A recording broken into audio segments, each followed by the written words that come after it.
Thank you. Actually ಇದು ಒಂದೊಂದ್ಸಲಿ ಹೇಳ್ತಾರಲ್ಲ, ಇದು ಕಾಂಪಿಟೇಷನ್ಗೂ ಮೀರಿದ್ದು, ಪ್ರತಿಭೆಗೂ ಮೀರಿದ್ದು ಅಂತ ಹೇಳಿ. ತಮ್ಮ ಹೆಸರು? ಅಯ್ಯೋ ಯಾಕೆ, ಪ್ಲೀಸ್ ಅಳ್ಬೇಡಿ, ಪ್ಲೀಸ್ ಅಳ್ಬೇಡಿ, ಪ್ಲೀಸ್ ಅಳ್ಬೇಡಿ, ಸಾರಿ ಅಳ್ಬೇಡಿ. Okay okay okay. ಭಯ ಆಗ್ತಿತ್ತು. ಚೆನ್ನಾಗಿ ಹಾಡಿದ್ದೀರಾ. ಅಂತ ಭಯ ಇಲ್ಲ ಇಲ್ಲ, ಚೆನ್ನಾಗಿ ಹಾಡಿದ್ರಿ, ಚೆನ್ನಾಗಿ ಹಾಡಿದ್ರಲ್ವಾ ಅವರು. ಏನು ನಿಮ್ಮ ಹೆಸರು? ರತ್ನಮ್ಮ. ಇವ್ರ ಹೆಸರು? ಮಂಜಮ್ಮ. ರತ್ನಮ್ಮ ಮಂಜಮ್ಮನಿಗೆ ಒಂದು ದೊಡ್ಡ ಚಪ್ಪಾಳೆ ಬರಬೇಕು. ಯಾವ ಊರಿಂದ ಬಂದಿರೋದು? ಮದ್ಗಿರಿ ಅಂದ ಅಕ್ಕ, ತುಮಕೂರು ಹತ್ರ ಇರೋ ಮದ್ಗಿರಿಯಿಂದ. ಮದ್ಗಿರಿಯಿಂದ. ನಿಮ್ಮ ಅಜ್ಜಿ ಜೊತೆ ಬಂದಿದ್ದಾರಲ್ವಾ? ಅಜ್ಜಿ. ಏನು ಹೇಳೋಣ ವಿಜಯ್ ಪ್ರಕಾಶ್ ಸರ್? ವಾವ್, ನೋಡಿ ಏನು ಹೇಳ್ದೇನೆ ಮಹಾಗುರುಗಳು ಓಕೆ ಅಂತ ಹೇಳಿ ಹಸಿರು ಬಜರ್ ಕೊಟ್ಟಿದ್ದಾರೆ. ಇವಾಗ ಅಳಂಗಿಲ್ಲ ನೀವು.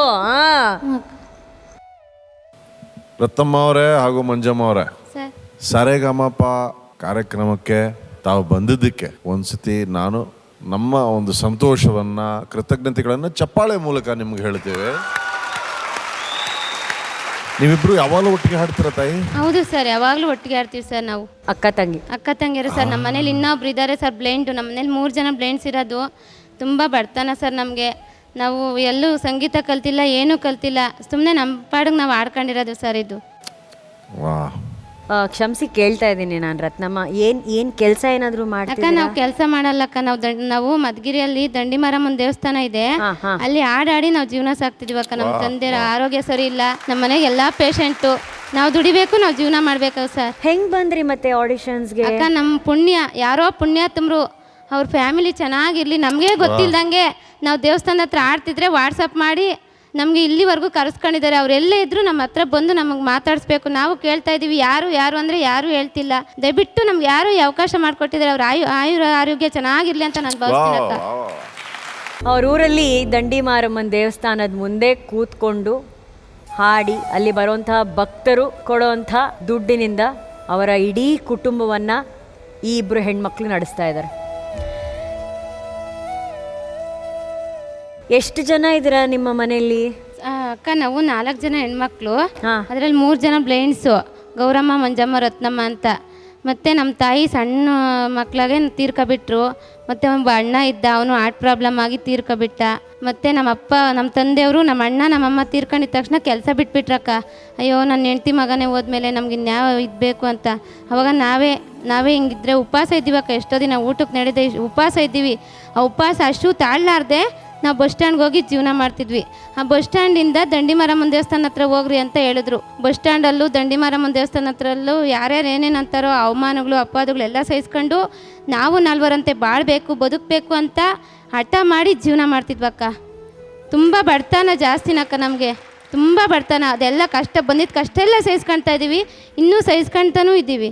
ದೇವರು ನಮ್ಮಂಥವ್ರು ಹುಟ್ಟಿಸ್ಬಾರ್ದಾಗಿತ್ತು, ಹುಟ್ಟಿಸ್ಬಿಟ್ಟವನೇ. ಮುಂದೆ ಏನಾಯ್ತೋ ನಮಗೆ ಗೊತ್ತಿಲ್ಲಕ್ಕ. ಭಾರೀ ಜೀವನದಾಗ ಅನ್ಯಾಯ ಮಾಡಿಬಿಟ್ಟವನಕ್ಕ ದೇವರು. ನಮ್ಮಪ್ಪ ಪೇಷಂಟು, ಇವಳಿಗೆ ಕಿಡ್ನಿ ಪ್ರಾಬ್ಲಮ್ಮು, ನಾನು ಪೇಷಂಟು, ಮನೆಗೆ ಎಲ್ಲರೂ ಪೇಷಂಟುಗಳೇ ಅಕ್ಕ. ಮನೆ ಇದೆಯಾ ರತ್ನಮ್ಮ? ಎಲ್ಲಿ ಉಳ್ಕೋತೀರಾ ನೀವು? ಹ್ಞೂ ಅಕ್ಕ, ಇದೆ ಅಕ್ಕ, ಸಣ್ಣ ಮನೆ ಇದೆ. ಅಂದರೆ ಮಳೆ ಬಂದರೆ ಸೋರುತ್ತೆ. ಬೇಸಿಗೆ ಟೈಮಲ್ಲಾದರೆ ಎಲ್ಲೋ ಜೀವನ ಮಾಡ್ಕೊತೀವಿ, ಆದರೆ ಮಳೆ ಬಂದರೆ ಮಾತ್ರ ಯೋಚನೆ. ಮಳೆ ಬಂದರೆ ಮನೆ ಸೋರುತ್ತಕ್ಕ. ಸರಿ, ಯಾರು ಕರ್ಕೊಂಡು ಹೋಗ್ತಾರೆ ದೇವಸ್ಥಾನಕ್ಕೆಲ್ಲ? ನಮ್ಮ ಅಜ್ಜಿ ಕರ್ಕೊಂಡು ಹೋಗ್ತಾರಕ್ಕ.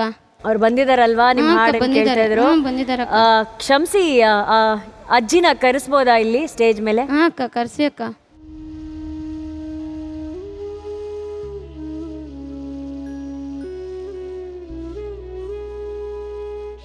ಕ್ಷಮಿಸಿ, ನನಗೆ ಮಾತೇ ಬರ್ತಾ ಇಲ್ಲ.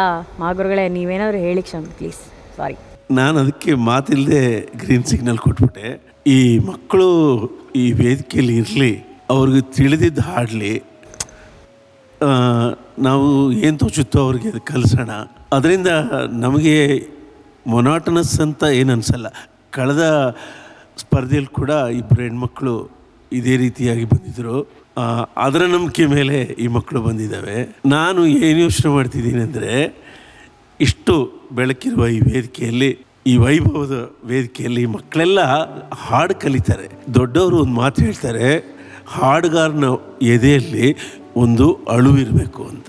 ಅದನ್ನು ಕಲಿಸೋದಕ್ಕೆ ಬರಲ್ಲ, ಜೀವನದಲ್ಲಿ ಅವರು ಅನುಭವಿಸ್ಬೇಕು ಅದನ್ನು ಅಂತ. ಈ ಮಕ್ಕಳಿಗೆ ಈ 6 ತಿಂಗಳಲ್ಲಿ ನಡೆಯುವ ಈ ಸ್ಪರ್ಧೆಯಲ್ಲಿ ಈ ಕರುಣಾಜನಕ ಸ್ಥಿತಿಯ ಈ ಮಕ್ಕಳ ಸ್ಥಿತಿಯನ್ನು, ಆ ಮಾತುಗಳನ್ನು, ಅವರು ಹಾಡುವ ಧಾಟಿಯನ್ನು ಈ ಮಕ್ಕಳು ಮಾದರಿಯಾಗಿ ಕೇಳಿಸ್ಕೊಂಡ್ರೆ ಅವರ ಎದೆಯಲ್ಲೂ ಅಳುವಿನ ಬೀಜ ಬಿತ್ತನೆ ಆಗುತ್ತೆ. ಕಲಾವಿದರಿಗೆ ಹೆಂಗರಲಿರಬೇಕು. ಹಾಗಾಗಿ ಇದನ್ನು ನಾವು ಜತನದಿಂದ ಜೋಪಾನ ಮಾಡೋಣ, ಅವರಿಗೆ ಆತ್ಮಸ್ಥೈರ್ಯ ತುಂಬೋಣ, ಅವರ ಪ್ರತಿಭೆಗೆ ಹೊಂದುವಂಥ ಹಾಡುಗಳ ಹಾಡ್ಸೋಣ. VP ಅರ್ಜುನ್ಜನ್ಯ, ನಾನು, ಇವರು ಏನಾಗುತ್ತೋ ನಮ್ಮ ಕೈಯಲ್ಲಿ ಸೇವೆ ಸಲ್ಲಿಸೋಣ. ಒಟ್ಟು ಇವರನ್ನು ಇಲ್ಲಿ ಕರೆತಂದ್ರಲ್ಲ, ಆ ವಾಟ್ಸಪ್ ಮಾಡಿ ಅವ್ರಿಗೆ ಒಂದು ದೊಡ್ಡ ಧನ್ಯವಾದ ಹೇಳೋಣ. ಒಂದು ಬಹಳ ಸೂಕ್ಷ್ಮವಾದ ವಿಷಯ ಇದು. ಜೀ ಕನ್ನಡ ವಾಹಿನಿ ಇವನ್ ಇನ್ ದ ಪಾಸ್ಟ್ ಇಂತಹ ಸಂದರ್ಭಗಳಲ್ಲಿ ಒಂದು ಕಾರ್ಪೊರೇಟ್ ಹೌಸ್ ಆಗಿ ಅದನ್ನ ಹೊರಗೆ ಆ ವಿಷಯವನ್ನ ದೊಡ್ಡದಾಗಿ ತರದೆ ಅವ್ರ ಕೈಲಾಗತ್ತೆ ಏನಾಗುತ್ತೋ ಅದನ್ನ ದೇವ್ ಆಲ್ವೇಸ್ ಡನ್. ಇಂತಹ ಒಂದು ಸಂದರ್ಭಗಳಲ್ಲಿ ಅವ್ರ ಕೈಲಿ ಏನಾಗುತ್ತೋ ಶಕ್ತಿಗೂ ಮೀರಿ ಅವ್ರು ಮಾಡಿದ್ದಾರೆ. ಈ ಸಂದರ್ಭದಲ್ಲೂ ಕೂಡ ಜೀ ಕನ್ನಡ ವಾಹಿನಿಯವರು ನೀವು ಯಾವುದೋ ಕಾರಣಕ್ಕೆ ಇಲ್ಲಿ ಬಂದಿದ್ದೀರಾ. ಒಂದು ವಾಟ್ಸಪ್ ನಮಗೆ ಬಂದಿದ್ದು ಒಂದು ವಿಷಯವಾದರೆ ಈ ತಂಡ ಇವ್ರನ್ನ ನೋಡ್ಕೊಂಡು ಹೋಗಿದೆಯಲ್ಲ, ಅದು ಕೂಡ ಆ ತಾಯಿ ಮಾರಮ್ಮನ ಪ್ರೇರಣೆ. ತಾಯಿ ಇಬ್ರಿಗೂ ಒಳ್ಳೇದಾಗಲಿ. ಇನ್ಮೇಲೆ ಆದಷ್ಟು ಒಂದು ಅಲ್ಪ ಕಾಲವಾದರೂ ತಮ್ಮ ಎಲ್ಲ ದುಃಖಗಳನ್ನು ಮರೆತು ನಿಮಗೆ ಏನು ಬೇಕೋ ಅದನ್ನು ನೀವು ಮನಸಾರೆ ಕೇಳಿ ಮನಸಾರೆ ಪೂರೈಸುವ ಪ್ರಯತ್ನವನ್ನು ನಾವೆಲ್ಲರೂ ಮಾಡುವ. ಸಾರೆಗಾಮಪ ಕಾರ್ಯಕ್ರಮಕ್ಕೆ ನೀವು ಬಂದು ಆಗಿದೆ. ಅಲ್ಲಿ ನಿಮ್ಮ ಅಜ್ಜಿ ಕೂಡ ಜೊತೆಗಿದ್ದಾರೆ. ಅಮ್ಮ ನಮಸ್ಕಾರಮ್ಮ. ನಮಸ್ಕಾರಮ್ಮ. ಇವರಿಬ್ರು ಈಗ ಕಾರ್ಯಕ್ರಮಕ್ಕೆ ಬಂದಿದ್ದಾರೆ. ಹೌದು. ತಮ್ಮ ಆಶೀರ್ವಾದ ಇರಬೇಕು. ಸ್ವಾಮಿ. ನಿಮ್ದೇನು ಆಸೆ? ನಮ್ದೇನು ನಿಮ್ಮ ಆಸೆ ಏನಾಯ್ತೋ ಅದು ಮಾಡ್ರಿ ಸ್ವಾಮಿ. ಸರಿ ತಾಯಿ, ನಿಮ್ಮ ಆಶೀರ್ವಾದ ನಮ್ಮೆಲ್ರಿಗೂ ಇರಲಿ. ಓಕೆ ರತ್ನಮ್ಮ ಅವರೇ, ಮಂಜಮ್ಮ ಅವರೇ, ಒಳ್ಳೇದಾಗಲಿ. ಅರ್ಜುನ್ ಸರ್. ರತ್ನಮ್ಮ ಅವರೇ, ಮಂಜಮ್ಮ ಅವರೇ, ನಮಸ್ತೆ ಸರ್. ನಮಸ್ಕಾರ. ನಮಸ್ತೆ ಸರ್. ಏನು ಹೇಳಬೇಕು ಅಂತ ಗೊತ್ತಾಗ್ತಿಲ್ಲ. ಬಟ್ ದೇವ್ರು ಇದ್ದಾನೆ ಅನ್ನೋದಕ್ಕೆ ಇದಕ್ಕಿಂತ ಬೇರೆ ಇನ್ನೊಂದು ಸಾಕ್ಷಿ ಬೇಡ. ಯಾರ್ದೋ ಮೂಲಕ ಬಂದು ನಿಮ್ಮ ವಿಡಿಯೋನ ಇಲ್ಲಿಗೆ ಕಳಿಸಿ ಆ ಮಾರಮ್ಮನೇ ನಿಮ್ಮ ಜೊತೆಲಿ ಇದ್ದಂಗೆ ಅಂತ ಅನ್ನಿಸ್ತಿದೆ. ಒಂದು ಮಾತು ಹೇಳಿದ್ರಿ, ಊಟ ಮಾಡೋಕ್ಕೂ ನಮಗೆ ಕಷ್ಟ ಸರ್, ನಾವಲ್ಲಿ ಏನು ಸಿಗುತ್ತೆ ಅದರಲ್ಲೇ ನಾವು ಊಟ ಮಾಡಬೇಕು ಅಂತ. ಇವತ್ತಿಂದ ನಿಮ್ಮ ಕಷ್ಟಗಳೆಲ್ಲ ಮಾರಮ್ಮ ತಾಯಿ ಪರಿಹಾರ ಮಾಡ್ತಾ ಇದ್ದಾಳೆ ಅಂತ ಅಂದ್ಕೊಳ್ಳಿ. ಮಂಜಮ್ಮ ಅವರೇ, ರತ್ನಮ್ಮ ಅವರೇ, ನಾನು ಹೇಳ್ತೀನಿ ಅಮ್ಮನ ಆಶೀರ್ವಾದದಿಂದ ಅವ್ರ ಮೂಲಕ ಹೇಳ್ತಾ ಇದ್ದೀನಿ, ನನಗೆ ಶಕ್ತಿ ಇರೋರಿಗೂ ನಿಮ್ಮ ಮನೆಗೆ ಪ್ರತಿ ತಿಂಗಳು ಊಟಕ್ಕೆ ಏನು ಬೇಕು ಅದು ನಮ್ಮ ಕಡೆಯಿಂದ ನಾವು ತರಿಸ್ತೀವಿ. ನನಗೆ ಗೊತ್ತಿಲ್ಲ ಅವತ್ತು ಯಾಕೆ ಹೇಳಿದ್ರು, ಇವತ್ತು ಯಾಕೆ ನಿಮ್ಮನ್ನು ನೋಡ್ತಾ ಇದ್ದೀನಿ, ಯಾಕೆ ನೀವು ನಮ್ಗೆ ಊಟ ಇಲ್ಲ ಅಂತ ಹೇಳ್ಬೇಕು ನನಗೆ ಗೊತ್ತಿಲ್ಲ. ನಾನು ಕನೆಕ್ಟಾಗಿ ನನಗೆ ಆ ದೇವ್ರ ಶಕ್ತಿ ಕೊಡೋವರೆಗೂ ಪ್ರತಿ ತಿಂಗಳು ನಿಮ್ಮ ಮನೆಗೆ ಊಟಕ್ಕೆ ಏನು ಬೇಕು ಅದು ಬರುತ್ತೆ. ನೀವು ಹೊಟ್ಟೆ ಹಸಿನಲ್ಲಿ ಇವತ್ತಿಂದ ಇರೋದಿಲ್ಲ, ಇದು ಸತ್ಯ. Thank you sir. ಒಳ್ಳೆಯದಾಗಿ.